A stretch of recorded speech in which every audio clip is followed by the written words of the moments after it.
Bienvenidos. Antes de comenzar con los relatos, suscríbete y comenta de dónde nos estás viendo. Historia 1. La Llorona del Sonora. Nadie en el grupo había dormido en 2 días. Eran 17 personas en total, 11 hombres, 4 mujeres y 2 niños pequeños. Uno de ellos un bebé de 9 meses que su madre, Consuelo Reyes, cargaba envuelto en un rebozo azul desteñido que alguna vez perteneció a su propia madre.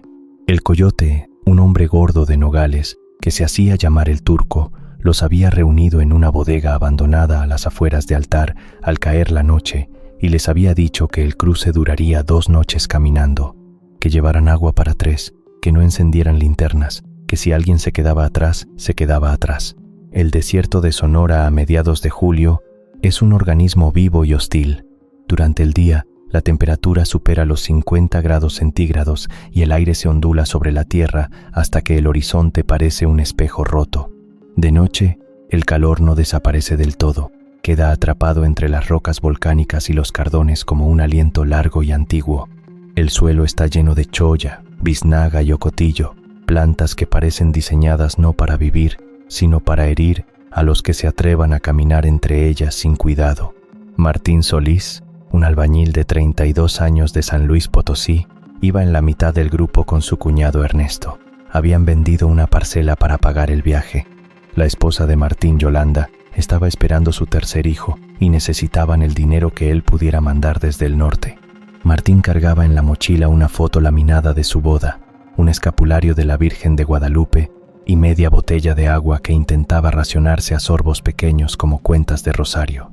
El llanto lo escucharon al filo de la medianoche, cuando llevaban ya 5 horas caminando, y el Turco había ordenado una pausa corta al abrigo de un grupo de rocas que sobresalían de la llanura como dientes negros.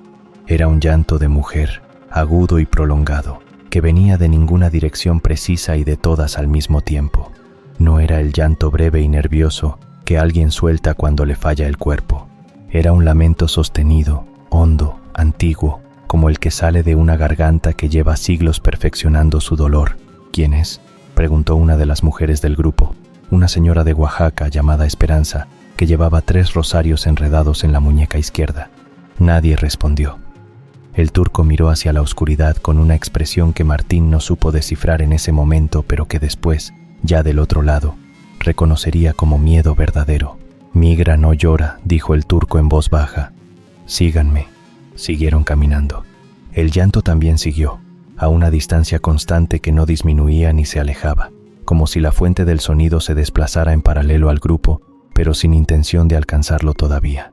El bebé de Consuelo, que había permanecido dormido durante horas, se despertó de golpe y comenzó a llorar también, y el llanto del bebé y el llanto de la oscuridad se mezclaron durante unos minutos insoportables hasta que Consuelo lo apretó contra su pecho y le cubrió la boca con la palma de su mano, y el niño se cayó, y el otro llanto continuó solo, indiferente, eterno. Fue Ernesto el primero en verla. La luna estaba en cuarto creciente, y daba apenas suficiente luz para distinguir las siluetas de los cactus, que en ese momento parecían figuras humanas con los brazos levantados, suplicantes o amenazantes según el ángulo desde el que se miraran. Ernesto caminaba unos metros a la derecha del grupo cuando se detuvo, y agarró el brazo de Martín con una fuerza que dejó marca. «Hay una mujer», murmuró. Martín miró. A unos 40 metros, paralela al grupo, caminaba una figura delgada envuelta en ropa oscura y larga. No tenía mochila, no tenía cantimplora. Caminaba con pasos regulares y silenciosos sobre la misma tierra llena de piedras y espinas que a ellos les costaba cada paso. La figura no miraba hacia el grupo, miraba hacia adelante, hacia el norte, hacia la misma dirección que ellos. Turco llamó a Ernesto en voz muy baja. «Turco, hay alguien allá». El Turco se giró, miró, su mandíbula se tensó. «No la vean», dijo. «Caminen, no la vean». Martín quiso obedecer, pero los ojos, como lo saben los que han tenido miedo verdadero, no siempre obedecen. Volvió a mirar. La figura había girado la cabeza hacia el grupo. Desde esa distancia y con esa luz, Martín no podría haber descrito su rostro. Sin embargo, en el resto de su vida, cuando se despertara a las 3 de la mañana con el corazón golpeando las costillas, tendría perfectamente claro que la figura no tenía ojos. En el lugar donde deberían haber estado los ojos, había oscuridad. No la oscuridad normal del rostro de alguien en la penumbra, sino una oscuridad activa, una oscuridad que miraba. Dios mío, pensó Martín, eso no camina, eso flota, eso no toca la tierra.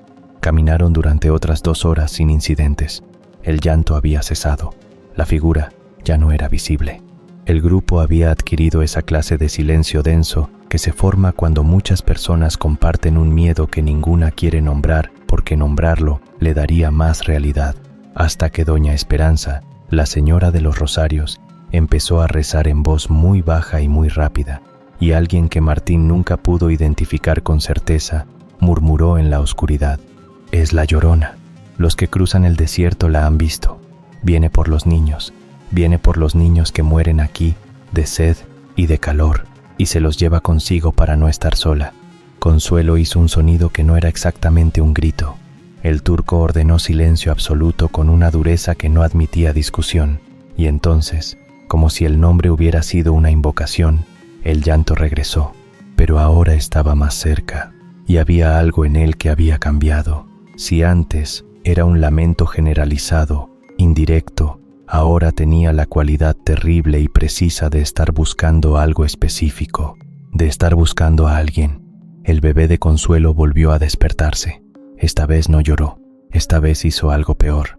Miró hacia la oscuridad a la derecha del grupo con los ojos muy abiertos y los brazos extendidos, como extendiéndolos hacia alguien que venía a cargarlo. «No lo sueltes», le dijo el turco a Consuelo en el tono de alguien que no está dando un consejo, sino una advertencia que viene de un conocimiento que preferiría no tener. «No importa lo que escuches, no lo sueltes». Llegaron a una quebrada seca, uno de esos cauces que solo llevan agua durante los brevísimos aguaceros del monzón sonorense y que el resto del año son cicatrices de tierra naranja y piedra blanca que cortan el desierto como heridas viejas. El turco descendió primero para verificar que no hubiera agentes de la patrulla fronteriza apostados en el fondo. Tardó demasiado. Cuando subió de nuevo tenía el color equivocado en la cara. «Hay una mujer abajo», dijo. «Muerta. No es reciente». Nadie preguntó cuánto tiempo llevaba ahí. Algunos en el grupo sabían, por experiencia propia o heredada, que en ese desierto había restos de migrantes que llevaban meses, a veces años, sin ser encontrados. El calor y la fauna del desierto aceleraban procesos que en otros climas tomarían mucho más tiempo. Los restos que quedaban eran fragmentarios, desperdigados, anónimos. «Rodeamos», ordenó el turco, pero para rodear la quebrada había que desviarse casi 1 kilómetro hacia el oeste por un terreno más irregular. Mientras tomaban ese desvío, el llanto regresó una última vez. Ahora estaba muy cerca, quizás a 10 metros, quizás menos. Venía de detrás, venía de la quebrada. Martín no miró atrás. Ninguno de los 17 lo hizo. Caminaron en silencio absoluto, en fila, mirando solo hacia adelante, hacia el norte, hacia la vida que los esperaba o no los esperaba del otro lado, mientras detrás de ellos, en la quebrada seca donde alguien sin nombre había muerto meses o años atrás, algo continuaba llorando con una persistencia que no tenía nada que ver con la desesperación y todo que ver con la paciencia infinita de las cosas que ya no tienen nada que perder. Cruzaron la línea antes del amanecer. Un contacto en el lado estadounidense los recogió en 2 camionetas y los llevó hasta un rancho en las afueras de Tucson donde descansarían durante el día. Todos llegaron, los 17, incluyendo el bebé. Martín llamó a Yolanda desde el teléfono de alguien y lloró en silencio para que ella no lo oyera llorar. Fue 3 días después, cuando ya estaba en Phoenix esperando el transporte hacia Los Ángeles, que Martín se enteró por alguien que había cruzado por la misma ruta una semana antes, en esa quebrada, donde el turco había visto los restos. Los lugareños habían encontrado los cuerpos de 2 migrantes hacía varios meses. Una mujer adulta y un bebé habían muerto de deshidratación y exposición. Nunca fueron identificados. Martín pensó en Consuelo y su bebé. Pensó en los brazos extendidos del niño hacia la oscuridad. Pensó en el rebozo azul desteñido que alguna vez perteneció a la madre de Consuelo. No llamó a Consuelo para contarle. Algunos silencios, comprendió Martín Solís en ese momento, son la forma más generosa de protección que un ser humano puede ofrecer a otro. Guardó la foto de su boda en el bolsillo de la camisa, encima del corazón, y se dijo a sí mismo que en cuanto ahorrara suficiente dinero para los pasajes, su familia vendría a reunirse con él por avión, con papeles, con luz del día, con el sol mirando desde arriba. Pero por las noches, en el cuarto pequeño que compartía con otros 6 hombres en un barrio al este de Los Ángeles, escuchaba a veces, entre el ruido del tráfico y las voces del vecindario, algo que podría haber sido el viento entre las palmeras o el llanto de algún niño en el edificio de enfrente. Podría haber sido. Historia 2. El coyote sin ojos. La primera vez que Rodrigo Gálvez vio al hombre que se hacía llamar el Ciego, pensó que el apodo era una broma. El hombre tenía ojos, 2 ojos castaños, perfectamente funcionales, que lo miraban desde debajo de un sombrero de paja viejo con una expresión que no era exactamente inteligente, pero sí era profunda, como la expresión de alguien que ha visto demasiado y ha aprendido a meter lo que ha visto en un lugar dentro de sí mismo donde no pueda hacerle más daño. El Ciego no estaba ciego, pero años después, repasando esa noche en Tamaulipas desde la distancia segura que da el tiempo y la distancia geográfica, Rodrigo entendería por qué le decían así. Rodrigo tenía 28 años y venía de Veracruz. Había trabajado 5 años en la industria pesquera antes de que la pesca dejara de ser suficiente y el dinero de la extorsión que los grupos criminales cobraban a los pescadores empezara a comerse lo que quedaba. Tenía un primo en Dallas que le había prometido trabajo en la construcción. Tenía una madre enferma cuyo tratamiento costaba más de lo que él podía ganar en 6 meses de pesca en buen tiempo. Tenía 17 años cuando su padre cruzó por Tamaulipas y no volvió. Nadie supo nunca qué pasó con su padre. El corredor de Tamaulipas es, en términos de peligrosidad para los migrantes, el más letal de todos los cruces en la frontera norte de México. A diferencia del desierto sonorense, donde el enemigo principal es el medio ambiente, en Tamaulipas el peligro tiene nombre, tiene armas y tiene teléfono celular. Había 13 personas en el rancho, todos esperando el momento en que el Ciego decidiera que las condiciones eran favorables para cruzar. El rancho era una construcción de adobe y lámina en el monte, bajo a unos 40 kilómetros del río Bravo, rodeado de huizache y tierra roja que se pegaba a todo. Llevaban 3 días ahí. El Ciego les traía comida 2 veces al día, tortillas, frijoles, a veces un poco de arroz. Nadie podía salir, nadie podía hacer llamadas. Los teléfonos habían sido requisados al llegar.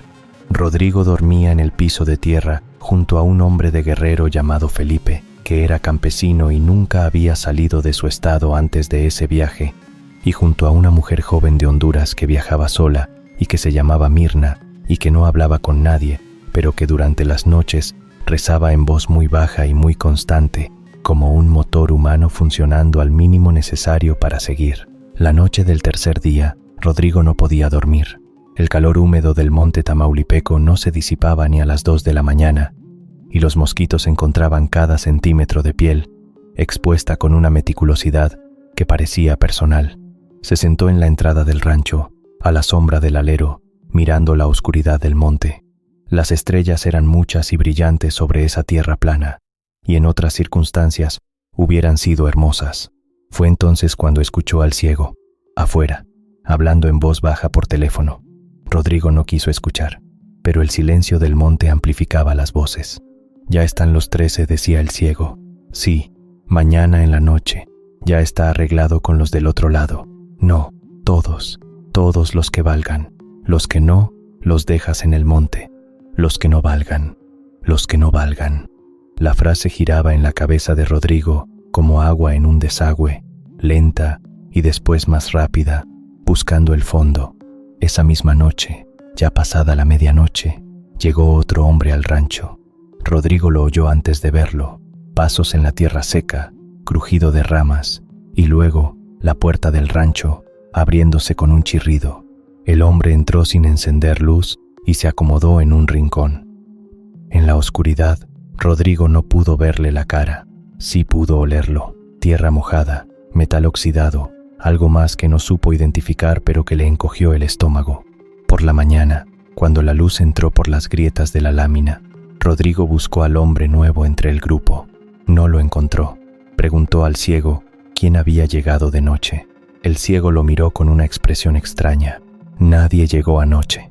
Yo lo oí. Lo vi entrar. Estabas dormido. Soñabas. Rodrigo no insistió, pero esa noche lo volvió a ver. Estaba en el rincón de siempre, en la oscuridad de siempre, y Rodrigo pudo ver, ahora con más cuidado, que el hombre tenía los ojos cerrados y que sus labios se movían sin emitir sonido. Tenía las manos cruzadas sobre el pecho en la postura específica y reconocible de los muertos en los velorios. Felipe, el campesino de Guerrero, también lo vio esa noche. Se lo dijo a Rodrigo en un susurro al amanecer, con la voz de alguien que no quiere que las palabras existan, pero las tiene que decir de todas formas. Ese hombre no respira. Cruzaron a la cuarta noche.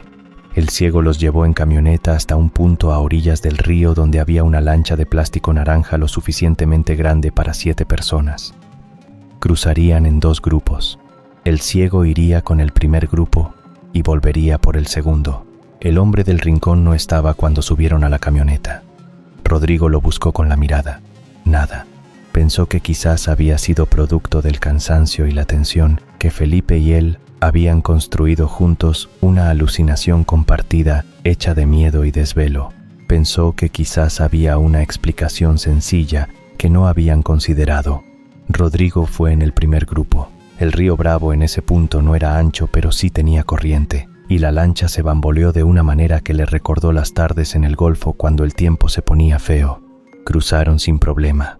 El contacto del otro lado los recibió en la ribera texana y los llevó a pie por el monte hasta un punto donde esperaba otra camioneta. Estaban en la camioneta cuando Rodrigo se dio cuenta de que Felipe no había cruzado en el segundo grupo. Ni Felipe, ni Mirna la hondureña, ni 4 personas más. 7 habían cruzado, 6 se habían quedado. El ciego tampoco volvió por ellos. Rodrigo nunca supo con certeza qué pasó con los que se quedaron. En años posteriores, buscando en internet desde Dallas, encontró notas periodísticas sobre varios hallazgos de restos humanos en ese corredor de Tamaulipas en los meses siguientes. Nombres que no pudo comprobar, fotos que no quiso ver. Rodrigo Gálvez vive en Dallas desde hace 3 años. Trabaja en construcción, como su primo prometió. Manda dinero a su madre todos los meses. Ha tramitado sus papeles con un abogado y hay una posibilidad real, aunque no segura, de que algún día pueda regularizar su situación. Lo que no ha podido regularizar son las noches, específicamente las noches de miércoles, que era el día de la semana en que cruzaron.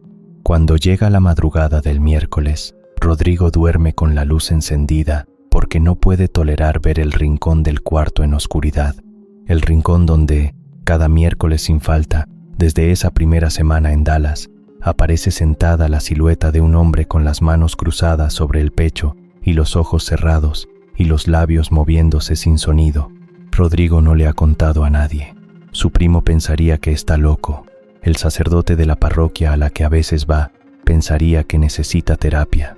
Quizás ambos tendrían razón. Lo que Rodrigo sabe, con la certeza silenciosa de quien ha estado cerca de la muerte sin tocarla, es que el hombre del rincón no está ahí para hacerle daño. Está ahí porque en algún rancho de monte en Tamaulipas, en algún momento entre la tercera y la cuarta noche de espera, alguien murió solo y asustado y sin que nadie lo viera, y su espíritu encontró a alguien que sí lo vio, aunque fuera en la oscuridad, aunque fuera por un momento, aunque fuera sin entender lo que estaba viendo. Y los muertos, sabe Rodrigo ahora, se aferran a los que los han visto. Los muertos solitarios, especialmente, no sueltan fácilmente a los testigos de su soledad. Rodrigo ha aprendido a vivir con eso. Ha aprendido a decirle buenas noches al rincón antes de dormir. Ha aprendido a rezar por alguien sin nombre cuya única seña de identidad es la postura de sus manos cruzadas y el movimiento silencioso de sus labios. Reza lo que cree que el otro estaría rezando si tuviera voz. Reza porque es lo único que puede darle a alguien que lo único que le pidió fue que no mirara para otro lado. Historia 3. La casa de las fotos. La casa de la calle 16 tenía 32 fotografías enmarcadas en la pared del pasillo y Patricia Mendoza las contó la primera noche que durmió ahí porque contar cosas le calmaba los nervios desde niña. 32 fotografías en blanco y negro o en ese color sepia desvanecido que tienen las fotos muy antiguas, todas de diferentes personas, ninguna de ellas sonriendo, todas mirando directamente a la cámara con la expresión seria y ligeramente asustada que la gente tenía antes de que fotografiarse fuera algo común y sin trascendencia. La dueña de la casa, una anciana polaca de 80 años llamada Doña Halina, que hablaba español con un acento improbable y hermoso, le dijo que eran fotos de inquilinos anteriores. Gente que vivió aquí, dijo Doña Halina. Gente buena. Lo recuerdo así. Patricia pensó que era un gesto bonito, aunque un poco excéntrico. Venía de Puebla. Había llegado a Chicago 6 meses antes siguiendo a una prima que tenía trabajo en una lavandería industrial y había estado viviendo en un departamento de 4 cuartos con otras 8 personas antes de que Doña Halina apareciera en la parroquia buscando a alguien que le ayudara con la limpieza a cambio de cuarto y comida. Patricia no era miedosa, o pensaba que no lo era. El primer mes transcurrió sin incidentes. Patricia limpiaba, cocinaba cuando Doña Halina se lo pedía y dormía en el cuarto del fondo que daba al jardín trasero. El cuarto era pequeño pero tenía calefacción y una cama verdadera, lujos que ella no daba por sentados. Doña Halina era una anciana extraña pero amable, que pasaba horas frente al televisor mirando telenovelas mexicanas en español y que a veces, durante la cena, se quedaba con la mirada perdida en la pared por periodos tan prolongados que Patricia tenía que decirle su nombre 2 veces para traerla de vuelta. Lo primero que notó Patricia fue que las fotos del pasillo la miraban, no de la manera metafórica en que se dice que los retratos miran, sino de una manera literal y perturbadora en que los ojos de los retratados parecían ajustarse para seguir su rostro independientemente del ángulo desde el que Patricia pasara. Sabía que esto era un fenómeno óptico bien documentado, un efecto de perspectiva que ocurre con ciertas fotos y pinturas. Se lo repitió a sí misma varias veces. Continuó contando las fotos cada vez que pasaba por el pasillo para confirmar que eran 32. A las 6 semanas eran 33. Patricia se detuvo frente a la nueva foto. Era un hombre joven, de unos 25 años, con bigote fino y sombrero. Miraba a la cámara con la misma expresión seria de todos los demás. No había nada en él que lo distinguiera de las otras fotos, excepto que Patricia estaba completamente segura de que ayer no estaba ahí. Cuando Patricia le preguntó a Doña Halina sobre la foto nueva, la anciana sonrió de una manera que Patricia no supo cómo clasificar. No era una sonrisa feliz, ni una sonrisa triste, sino una sonrisa de reconocimiento, como la que se hace cuando ves a alguien que conoces en un lugar inesperado. «Ah, llegó Aurelio», dijo. «¿Quién es Aurelio?» «Vivió aquí en el 94. Vino de Jalisco. Trabajaba en el matadero. Era buen muchacho, muy educado, muy trabajador». Doña Halina hizo una pausa y se persignó brevemente. «Un día no volvió del trabajo. Nunca supimos qué pasó. A veces tarda en volver, pero siempre vuelve». Patricia quiso preguntarle qué quería decir con que volvía, pero había algo en la manera en que Doña Halina había dicho esas palabras, «siempre vuelve», que le cerró la garganta. En los días siguientes, Patricia prestó más atención a las fotos. Comenzó a llevar un registro en su teléfono, 33, pero también comenzó a notar otras cosas. A veces, en la noche, escuchaba pasos en el pasillo, no los pasos de Doña Halina, que caminaba con dificultad y arrastraba un poco el pie derecho. Estos eran pasos normales, regulares, como los de alguien que va y viene sin propósito específico, como alguien que recorre un espacio que conoce de memoria. A veces, desde su cuarto, con las luces apagadas, veía pasar por debajo de la puerta la sombra de alguien que caminaba por el pasillo. 34 fotos, 35. Las fotos crecían a un ritmo de 1 o 2 por semana. Patricia era una mujer práctica, hija de una familia práctica de clase trabajadora poblana, que no tenía tiempo para supersticiones, pero que tampoco era lo suficientemente arrogante como para descartar lo que sus propios ojos veían. Así que una tarde, mientras ayudaba a Doña Halina a doblar ropa en la sala, decidió hacer las preguntas de frente. «Doña Halina, ¿cuándo llegó usted a Chicago?» «En el 61, con mi esposo». «¿Y cuándo compró esta casa?» «En el 67. ¿Y los inquilinos mexicanos, cuándo empezaron a llegar?» La anciana dobló una sábana con cuidado excesivo antes de responder. «En los 70 empezaron a llegar al barrio. Primero pocos, después más. Gente trabajadora, muy trabajadora». Hizo una pausa. «Muchos no tenían papeles.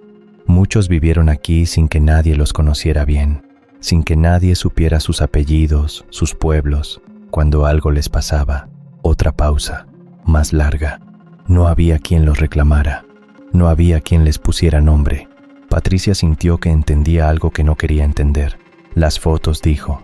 Los recuerdo así, repitió doña Jalina, con la misma tranquilidad de la primera vez. Pero ahora Patricia oyó en esas palabras no un gesto bonito y excéntrico, sino algo que era simultáneamente más simple y más devastador. Si no los recuerda nadie, yo los recuerdo. Esta casa los recuerda. Aquí saben que alguien sabe que existieron.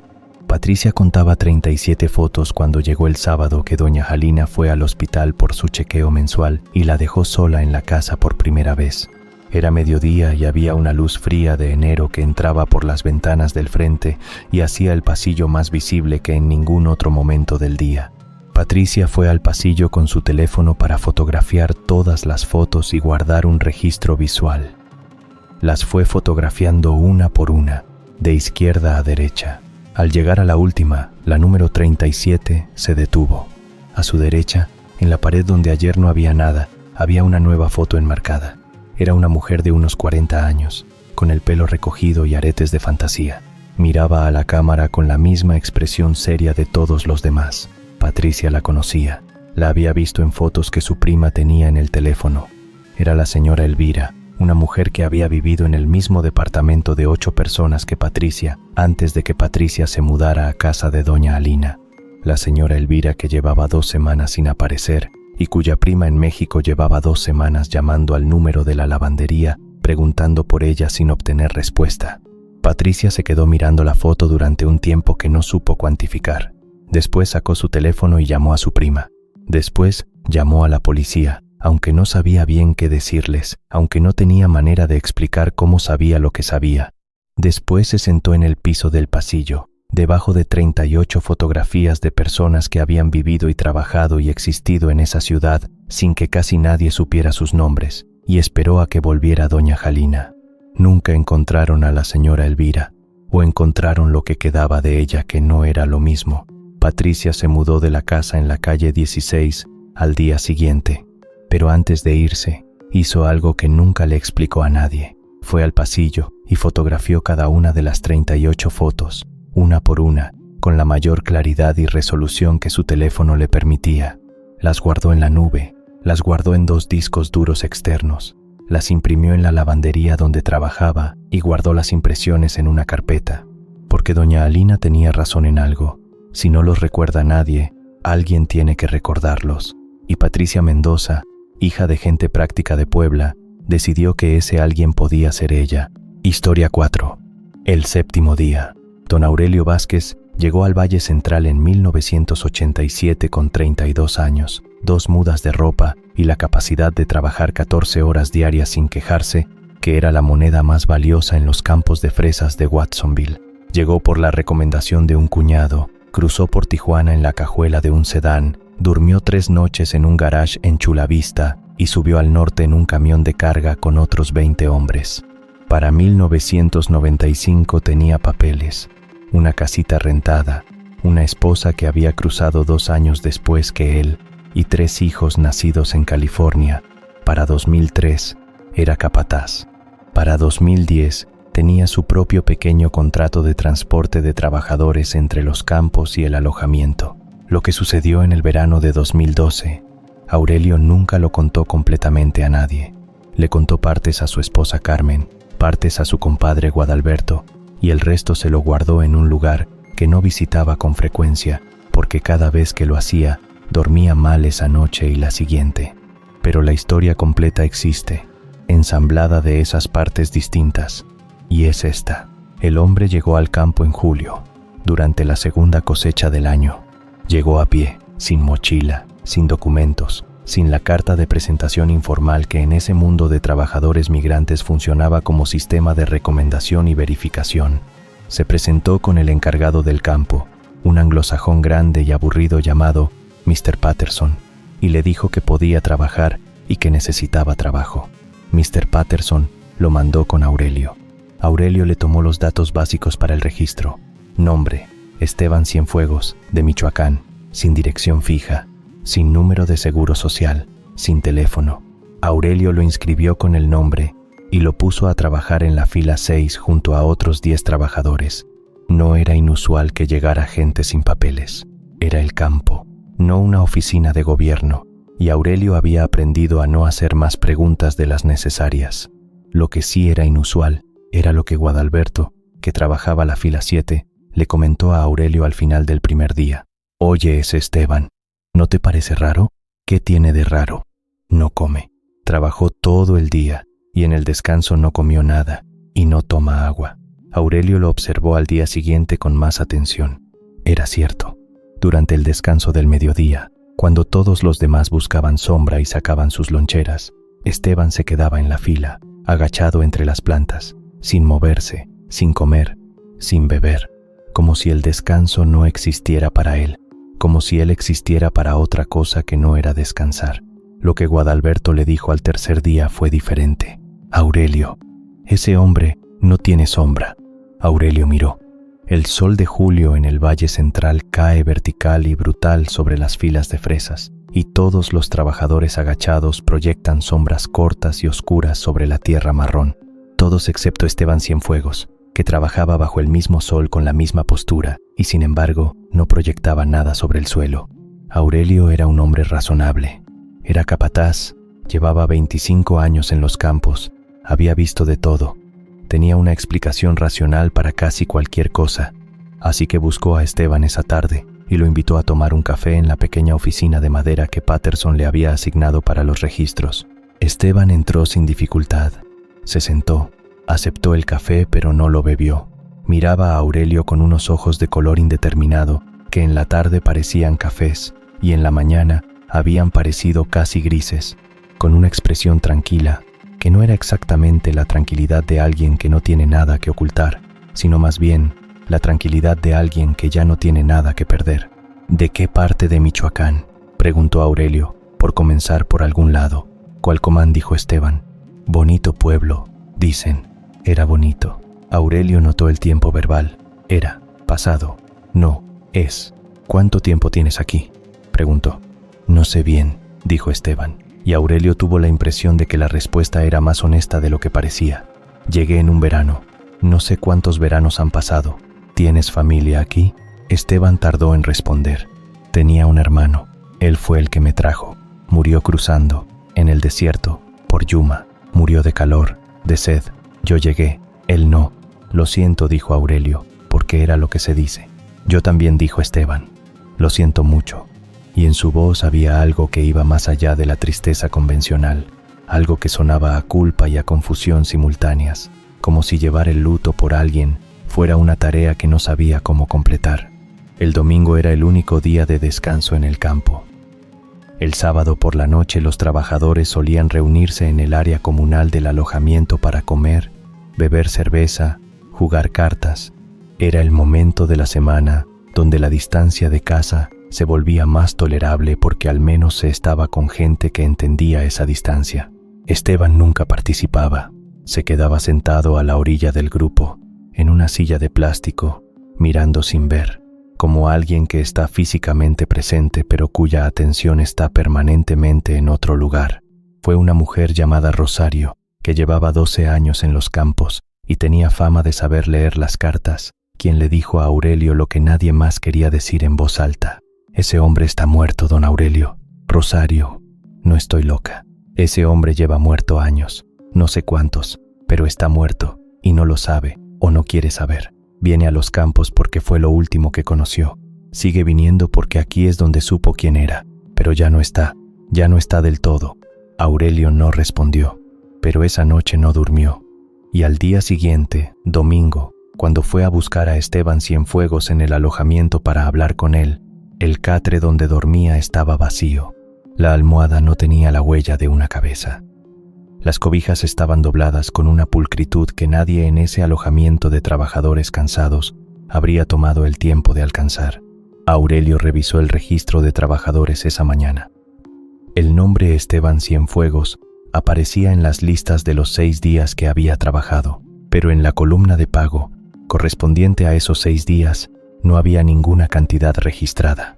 no porque no se le hubiera pagado, sino porque en el registro, con una letra que no reconoció como suya, aunque sí reconoció como la letra con la que había llenado el formulario, junto al nombre Esteban Cienfuegos, alguien había escrito: no aplica. Aurelio buscó en internet, esa noche, el nombre Esteban Cienfuegos más Cualcomán más California más migrante. No encontró nada. Buscó registros de muerte en cruces por Yuma para el periodo 1990 hasta 2012. Había cientos, decenas de ellos nunca identificados, archivados con descripciones físicas que podrían aplicar a cualquier hombre joven de Michoacán. Nunca supo con certeza si Esteban Cienfuegos era un hombre extraordinariamente excéntrico o si era algo diferente y más antiguo y más triste. Lo que sí supo, lo que no pudo desaprender, fue esto: que en los campos de California había una presencia constante e invisible, que era la de todos los que habían trabajado esa tierra sin documentos, sin nombres registrados, sin historia oficial, y que a veces, si uno prestaba atención, esa presencia no era del todo invisible. En el campo de fresas de Watsonville, cuando amanece en julio y la niebla del Pacífico cubre las filas bajas, Aurelio Vázquez todavía cuenta las siluetas de los trabajadores al comienzo del día. Y todavía hay mañanas, las mañanas en que la niebla es más densa y la luz más incierta, en que cuenta una más de las que debería haber.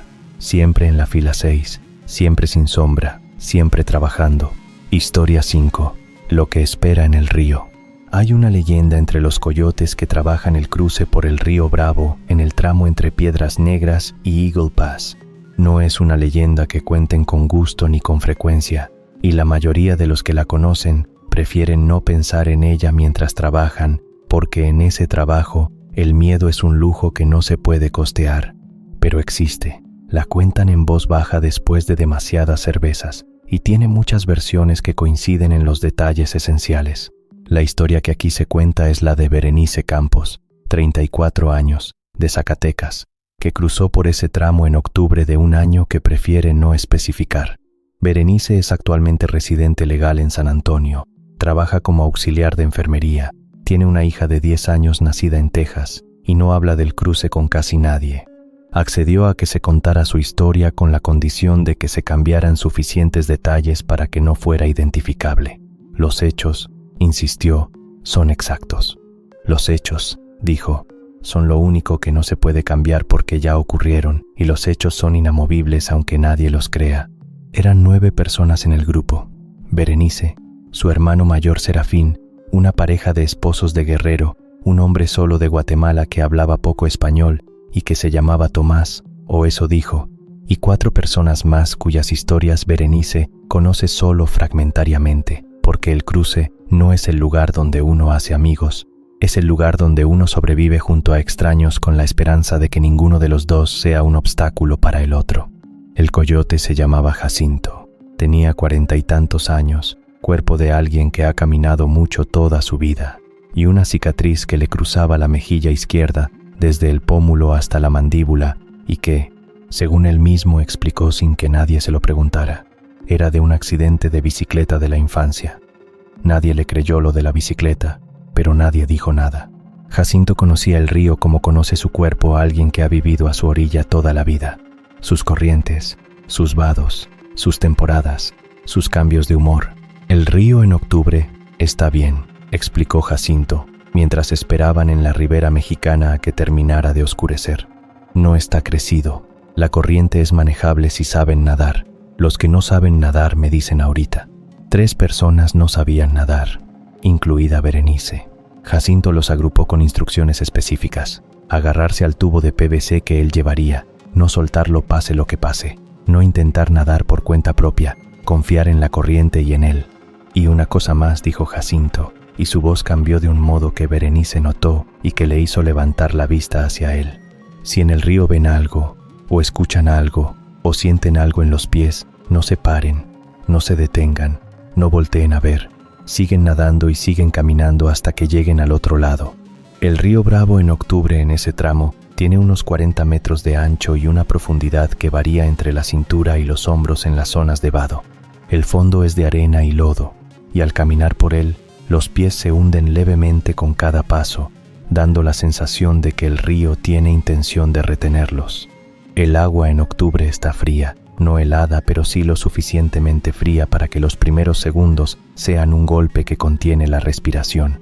Entraron en silencio. Jacinto primero, con el tubo de PVC al que se aferraban Berenice y las otras 2 personas que no sabían nadar. Los demás entraron por su cuenta, en grupos de 2, a intervalos de 1 minuto para no hacer demasiado ruido ni demasiada perturbación en el agua. Berenice iba con el tubo, con los pies tocando apenas el fondo, mirando hacia la orilla texana donde se adivinaba la línea oscura de los árboles. El agua le llegaba al pecho. Respiraba con cuidado, contando las inhalaciones como había aprendido a hacer cuando era niña, y el miedo le cerraba el pecho. Fue a mitad del río, en el punto más profundo donde el agua le llegaba al cuello y los pies ya no tocaban el fondo, cuando lo sintió. Algo le tocó el tobillo. No fue el roce impreciso de una corriente subterránea ni el contacto accidental con una rama arrastrada.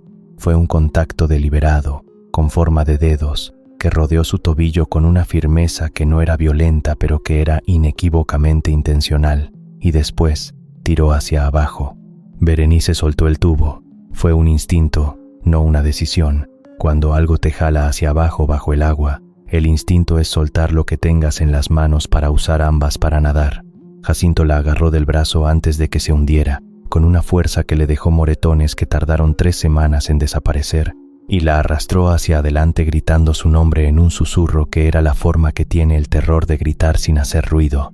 Berenice pateó. El agarre en su tobillo soltó. Siguió pateando mientras Jacinto la arrastraba hacia adelante. Sintió que sus pies tocaban arena y después lodo, y después tierra, y ya estaba de rodillas en la orilla texana, jadeando, temblando de frío y de algo que no era frío. Se giró hacia el río. No debería haberlo hecho. Jacinto le había dicho que no mirara. El río era oscuro y silencioso, y en la superficie no había nada que no debiera haber. Pero debajo de la superficie, en la zona donde el agua era más profunda y la luna no iluminaba el fondo, había algo que no era una sombra de pez, ni una planta acuática, ni ninguna de las cosas que tienen nombre y explicación. Era una figura humana, muchas figuras humanas, de pie en el fondo del río, con los pies enterrados en el lodo y los cuerpos verticales contra la corriente como árboles sin hojas, mirando hacia arriba, hacia la superficie, hacia ella. Sus rostros eran vagos, borrados por el agua y la oscuridad, pero sus ojos reflejaban la luna desde el fondo como piedras mojadas. No se movían, solo miraban, solo esperaban. Jacinto no la dejó hablar hasta que estuvieron a 1 kilómetro de la orilla, en el monte texano, reagrupados los 9 con una rapidez que hablaba de cuánto tiempo llevaba Jacinto haciendo ese trabajo. Cuando Berenice intentó decir lo que había visto, Jacinto le puso una mano en el hombro y habló primero. «Ya sé», dijo, «ya sé lo que viste». «¿Qué son?» Jacinto tardó. No era la tardanza de alguien que no sabe la respuesta, sino la tardanza de alguien que sabe la respuesta y está decidiendo hasta dónde contarla. «Gente que cruzó y no llegó», dijo finalmente. «En este tramo, en los últimos 20, 30 años, se han ahogado muchos. El río se los guarda, los retiene.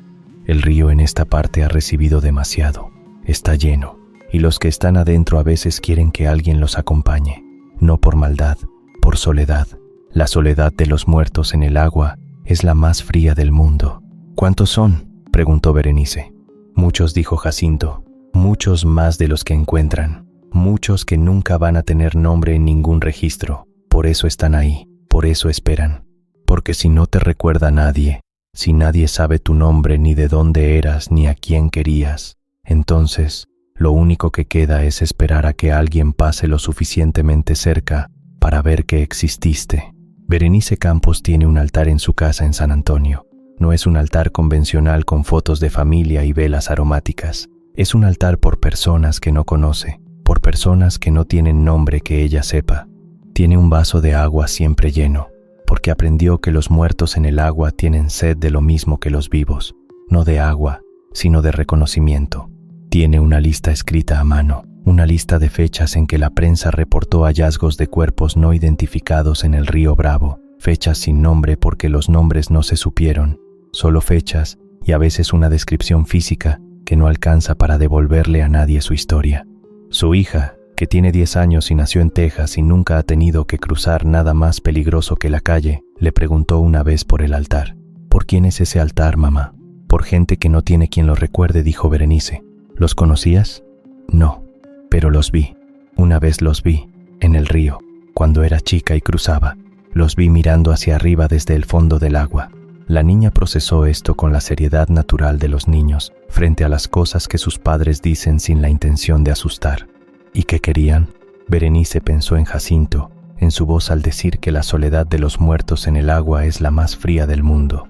Pensó en el agarre en su tobillo, en la firmeza que no era violencia sino otra cosa, algo parecido a la desesperación de alguien que se está yendo y estira la mano hacia el último tren. Querían que alguien supiera que habían estado ahí, dijo, que alguien supiera que existieron y que intentaron llegar y que el río no los dejó. Querían que alguien les pusiera un vaso de agua. La niña miró el altar con sus ojos de 10 años y después miró a su madre con la expresión de alguien que está terminando de entender algo más grande que ella, pero que lo está entendiendo de todas formas. Entonces el altar está bien, dijo. Sí, dijo Berenice, el altar está bien.